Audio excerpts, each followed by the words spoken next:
en route après tout ce qu'on avait à faire en revenant chez nous après Honfleur. Là, on est sur la route pour partir dans l'Eure-et-Loire pour aller sur Saint-Victor-de-Buton pour un contrôle Caligaz pour l'homologation. Donc on est parti, on commence la route là. Donc là on est jeudi, on devrait arriver et on a le contrôle lundi. Donc on y arrivera vers le dimanche. C'est le temps de descendre tranquillement, de profiter des beaux petits coins comme on a là. Et de voilà, tout simplement de profiter et de voyager. Donc nous voici aux Andelys. Face à cette magnifique vue. Avec la Seine, avec et en fait, c'est Château Gaillard. Alors, pour ceux que ça intéresse, voici la petite histoire du Château Gaillard. Donc, le Château Gaillard fut anciennement appelé le Château de la Roche et fut construit par Richard Cœur de Lion en 1198 dans le but de protéger la Seine et la ville de Rouen du roi de France Philippe Auguste. Après la mort de Richard Cœur de Lion, Philippe Auguste s'en empare. En 1203, les armées du roi de France viennent assiéger le château pendant plusieurs mois. Les villageois du Petit Andely viennent s'y réfugier, à l'abri des murailles, sauf qu'ils sont rejetés dans les fossés car considérés comme des bouches inutiles. Du coup, les armées du roi passent à l'attaque et le château est récupéré par les Français. Donc le château devient français et les anglo-saxons se rendent. Pendant le XIIIe et XIVe siècle, il est plus un lieu de séjour et de prison. Lors du XVe siècle, pendant la guerre de Cent Ans, il subit 4 sièges opposant toujours les Anglais face aux Français. En 1598, les États généraux demandent à Henri IV la démolition du château parce qu'il est en déclin et qu'il est considéré sans intérêt. En plus, il est devenu le repère de brigands. Au XVIIe siècle, une campagne de démantèlement est menée. Lors de la Révolution française, le château subit des destructions massives. Il est alors prôné au XIXe siècle la sauvegarde du patrimoine et un programme de protection qui voit le jour en 1830 pour protéger le château. Il est classé monument historique en 1862 et diverses fouilles ont été menées jusqu'à aujourd'hui. Donc aujourd'hui, ce château est en ruine et il est visitable aux Andelys. Donc dis-moi si cette petite histoire t'a intéressé, si le format aussi, pour que l'on puisse savoir si l'on en fera d'autres ou non par la suite, pour la suite de l'aventure. Voilà, merci l'ami.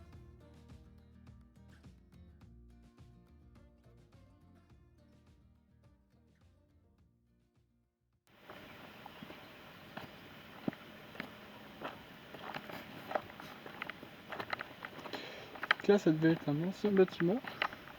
Donc on a encore les fondations. Encore là une entrée par ici. Et une entrée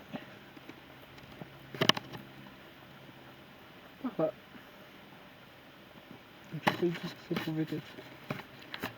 Honnêtement.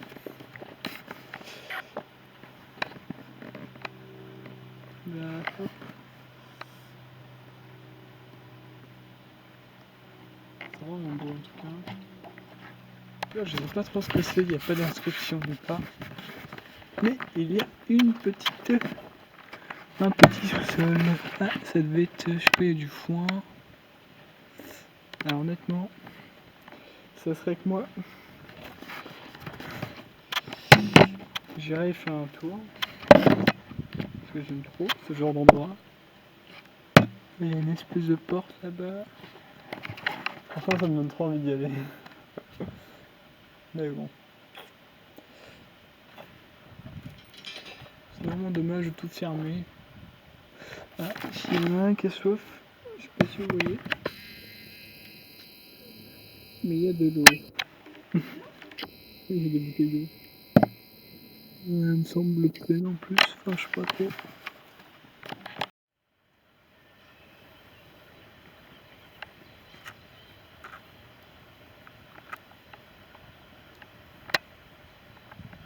On est en train de ramasser la poubelle des gens. Parce qu'ils sont incapables de ramasser par eux-mêmes.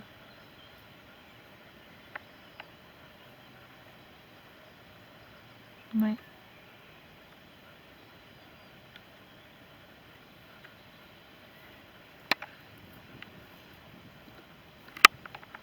C'est bon, le nettoyage de ce lieu est fini. Bah ça tombe bien, j'ai ramassé la poubelle. Donc nous on est garé juste là. Petit réveil matinal sympathique près de l'eau. Cet endroit est juste superbe. Ils ont construit un petit banc, un petit tabouret en palette pour venir s'asseoir.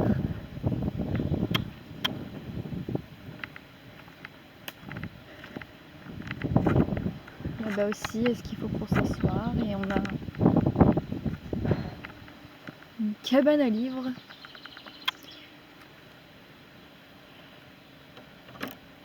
Ça fait plusieurs fois qu'on en croise un et je trouve le concept juste génial.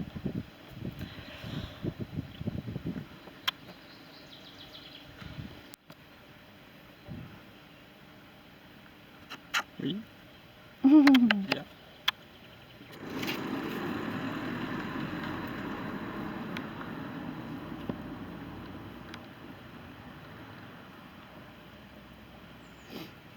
Nous sommes sur la commune de Pressagny-l'Orgueilleux. Et voici l'église Saint-Martin.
Bon, nous sommes montés sur ce belvédère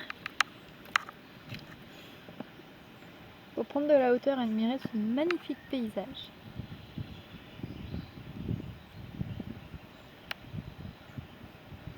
On est toujours sur la route, là on est vendredi matin, on est parti de notre spot de la nuit et on est toujours en route vers Saint-Victor-de-Buton, direction contrôle Caligaz. Donc là, après avoir dormi près de la petite vue sympa où on s'est posé hier soir, du coup là on est sur la route pour descendre encore vers Saint-Victor-de-Buton, donc là où on va être contrôlé pour le gaz et les aérations par Caligaz.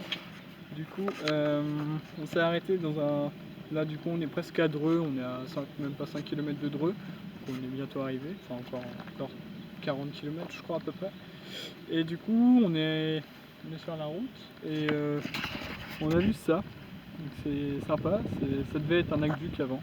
Enfin, comme la plupart des choses on n'a jamais le droit d'y accéder. Après quand on voit la connerie des gens, bah normal. Normal. On est à peine arrivé, j'ai déjà nettoyé un petit peu l'endroit, parce qu'il y avait déjà des trucs qui traînaient. Mais ouais, c'est hyper joli, c'est sympa. Donc il va jusqu'à là-bas. Nous sommes arrivés à notre dernière destination, à Saint-Victor-de-Buton. Hier on s'est arrêté à Tremblay-les-Villages, je crois que ça s'appelait. Ça à côté. C'était un peu paumé, il y avait juste un bassin de rétention. Donc ici on est à la veille de la canicule annoncée plus forte que 2003. Donc il n'y a pas grand monde dehors. Non. Et ça fait presque... Ville fantôme.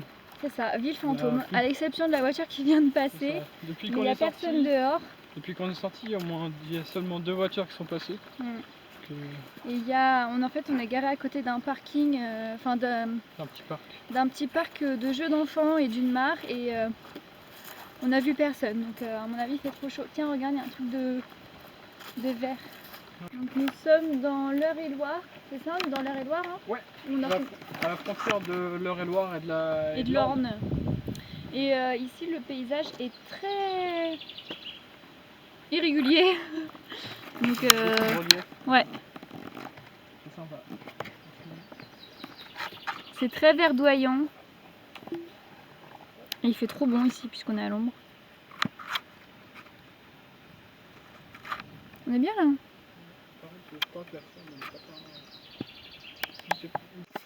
Donc on est arrivé hier soir sur Saint-Élif. Donc c'est un petit village tout sympa. Avec une petite... c'est ce qui a fait office de cours pour nous cette nuit. Et du coup, en arrivant hier soir, du coup on a entendu un bruit bizarre en arrivant, juste en arrivant dans le petit village là. Et en fait j'avais j'avais deux sur, je crois qu'il y en a 4. Il y en a 4. J'ai 2 styles en bloc sur 4 en fait qui ont pété. Donc les styles en bloc c'est ça. J'ai c'est tout con, c'est 2 morceaux de caoutchouc qui tiennent le pot. Du coup le pot s'est cassé la gueule un petit peu. Il est tombé, donc ça a frotté un peu, bon bah vraiment pas longtemps, donc tant mieux. Et du coup celui-là était bon, celui-là du fond était mauvais. Enfin, du coup je l'ai remplacé vraiment à l'arrache. Avec le fil rouge là, le fil électrique, c'est du cuivre à l'intérieur. Je me dis même si le caoutchouc ils font, ça devrait tenir un minimum. Donc on va jusqu'à Dreux, donc on a 60 km à faire. On revient sur nos pas. Et là en fait j'ai été voir un type là qui habite juste à côté. Du coup j'ai demandé s'il n'y avait pas quelque chose en métal ou quoi. Enfin un morceau de métal histoire de faire la jonction entre les deux, là, entre les deux crochets. Et il y en avait un, il l'a trouvé par terre ou je sais pas quoi, il m'a dit non mais tiens je te le donne et tout. Bon il était beaucoup plus petit donc du coup j'en ai un peu chié pour le mettre. Parce qu'il était vraiment dur à mettre, mais du coup voilà.